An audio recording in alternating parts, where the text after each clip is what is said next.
আর এই মুহূর্তে সরাসরি যাবো আরজিকর কাণ্ডের প্রতিবাদে আউটডোর বন্ধ রয়েছে বারুইপুরে। আমাদের সঙ্গে রয়েছেন আমাদের প্রতিনিধি প্রিয় গোপাল। এই মুহূর্তে বারুইপুরের কি পরিস্থিতি?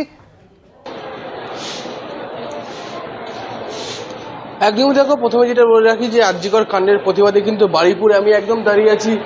জেনারেল ওপিডি সাধারণ বহির্বিভাগ মহিলা সেখানে কিন্তু রয়েছে তালা, এবং জেনারেল বহির্বিভাগ ওপিডি সেখানেও রয়েছে কিন্তু তালা। কিন্তু ইতিমধ্যেই কিন্তু বারুইপুর হাসপাতালে যেটা জানা যাচ্ছে যে এই আউটডোর বন্ধ থাকলেও কিন্তু খোলা রয়েছে এমার্জেন্সি, যাতে এমার্জেন্সি রুগীরা এসে যাতে ফিরে না যায়, সেই কারণেই কিন্তু বারুইপুরে খোলা রয়েছে এমার্জেন্সি বিভাগ। আমি একটু আমার ক্যামেরা পার্সনকে দেখাতে বলবো যে এদিকে রয়েছে এমার্জেন্সি বিভাগ, কিন্তু সেই এমার্জেন্সি বিভাগে কিন্তু রুগী দেখা চলছে, যাতে কোনো এমার্জেন্সি রুগী ফিরে না যেতে পারে, সেই কারণে কিন্তু এই এমার্জেন্সি বিভাগে কিন্তু এখনো পর্যন্ত রুগী দেখা চলছে। বারুইপুরের আউটডোর বন্ধ থাকলেও কিন্তু এমার্জেন্সি বিভাগে কিন্তু রুগী দেখা চলছে, এমনটাই জানান হাসপাতালের সুপার।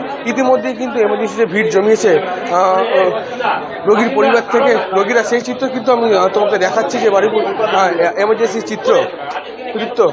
প্রিয় গোপাল, তুমি এমার্জেন্সির ছবিটা যেমনটা দেখাচ্ছ, কিন্তু আউটডোর যেহেতু বন্ধ রয়েছে, রোগীদের দুর্ভোগ কতটা হচ্ছে যদি একটু কথা বলা যায় রোগীদের সঙ্গে।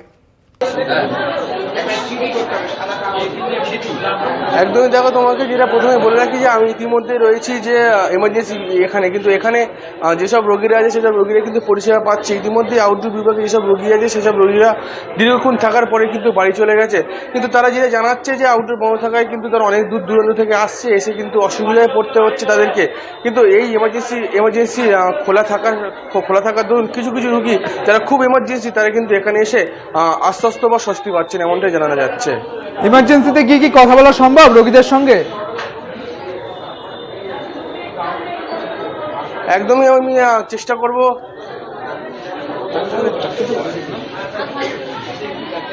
একদমই একটু কথা বলার চেষ্টা করবো যে এমার্জেন্সি বিভাগে যেসব রয়েছে রোগীরা, একটু কথা বলার চেষ্টা করবো।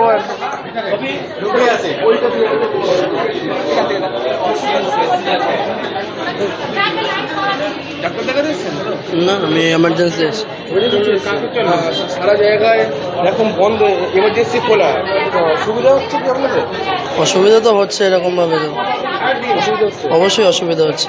অসুবিধা এরকমভাবে ডাক্তার এরকম এত ভিড় ভাড়া, কোনো ডাক্তার নেই, খুব প্রবলেমে পড়ে আছে। এমনকি ডায়াগনস্টিক সেন্টারেও ডক্টর নেই, ইউএসজি রিপোর্ট করাতে গেলে সেও ডক্টর নেই সেখানে। একদমই দেখো সুদীপ্ত, তোমাকে যেটা বলে রাখি যে এমার্জেন্সি গোপাল, রোগীরা কিন্তু দেখলাম যে বেডের মধ্যে শুয়েও রয়েছেন অনেকে, তাদের পরিবারেরাও রয়েছেন। ডাক্তার যেহেতু নেই এই মুহূর্তে, ডাক্তারের যেহেতু কম রয়েছেন, সেই কারণে তাদের কি কতটা বিপত্তি হচ্ছে, তাদের কথা দুর্ভোগে পড়তে হচ্ছে, যদি একটু কথা বলা যায় রোগীর পরিবারের সঙ্গে। একদমই আমরা রোগীর পরিবারের সঙ্গে কথা বলতে হবে।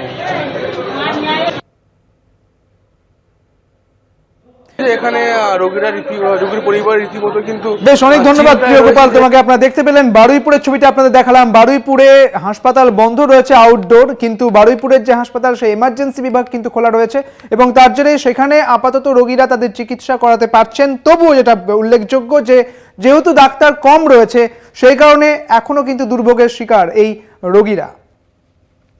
আপনাদের জানিয়ে রাখি, বারুইপুরের ছবিটা দেখালাম। আপনারা জানেন যে আরজিকরের যে চিকিৎসক, অর্থাৎ আরজিকরের মহিলার চিকিৎসকের মৃত্যুকে কেন্দ্র করে জেলায় জেলায় এই মুহূর্তে বিভিন্ন হাসপাতালে তারা যে আউটডোর বন্ধ রাখার সিদ্ধান্ত নিয়েছেন, এবং সেই সিদ্ধান্তকে ওপর সেই ছবি কিন্তু উঠে এলো যে বারুইপুরের যে ছবিটা, বারুইপুরের আউটডোর কিন্তু বন্ধ রয়েছে, এমার্জেন্সি বিভাগ খোলা রয়েছে, যেটা গতকাল থেকেই বিক্ষোভরত চিকিৎসকেরা তারা বলছিলেন যে এমার্জেন্সি খোলা থাকবে, তারা এমার্জেন্সিতে যাবেন না, কিন্তু এমার্জেন্সি খোলা থাকবে, চিকিৎসকেরা তা চালাবেন।